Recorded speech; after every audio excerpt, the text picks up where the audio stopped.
Now, you might think, what a strange question, but actually, in his own lifetime, some people thought he was. And in fact, he himself, on certain occasions, suggested that he was. So it's not an absurd question. But was he really a Muslim? Because many people think he wasn't.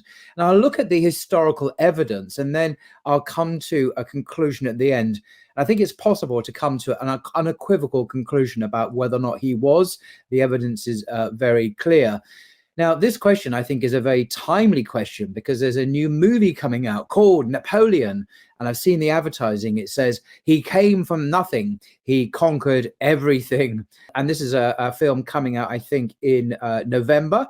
The director is Ridley Scott, and he's done many brilliant films. And it promises to be an extraordinary look at this military commander's life. And Napoleon, as you know, was not just a French general. He ended up being emperor of France. In fact, more than just France, he was emperor of Italy and even Spain for a brief while. And he went on conquering country after country, ended up in Moscow. And anyway, he ended up being captured by the British and spent his last remaining life in captivity. So the question is, was he actually a Muslim? And the key event, I think, that can answer this question is his reasons for invading Egypt and what he did when he was in Egypt, because he conquered that country. And looking at the historical evidence is fascinating. It gives us an insight not only into him, but into European attitudes towards Islam, and especially the Prophet Muhammad, upon whom be peace, who Napoleon clearly had a huge amount of admiration for. Now, I'm going to be reading from this a very interesting book called Faces of Muhammad, Western Perceptions of the Prophet of Islam from Information and Lies that was swirling around the West. That's a different story. God willing, we'll be dealing with that in a month or two. In the meantime, the question is, was Napoleon Bonaparte a Muslim?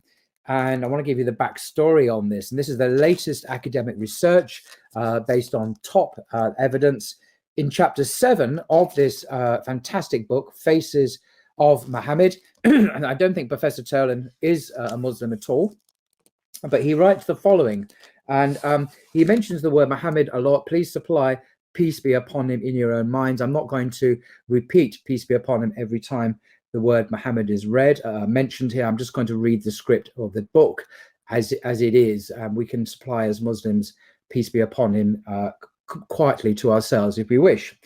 Anyway, Professor Tolan writes, Napoleon Bonaparte, in a mixture of real admiration and calculated interest, made the Prophet into something of a role model, casting himself as a new world conqueror and legislator, walking in Muhammad's footsteps. Napoleon was a 20-year-old soldier in 1789, and that was the year, of course, of the French Revolution. And he quickly embraced the revolution, subsequently distinguishing himself by squelching a royalist revolt in a battle in 1795. He was then made general of the army of Italy, which he led to decisive victories over the Habsburgs and their allies. When a large force mustered under his command in Toulon in May 1798, its destination was secret. Toulon is a city on the south coast of France, of course. Perhaps Sicily or Sardinia, some speculated. Perhaps Gibraltar, a strategic outpost of the British enemy, and after Gibraltar, maybe England itself. So what is the destination? Where is Napoleon going? But the destination was Egypt, to the surprise of many. Why take troops from Europe to the other end of the Mediterranean? In part, to thwart the English and their East India Company by occupying a country that had long been a hub of trade between the Indian Ocean and the Mediterranean. Egypt would be a French India, and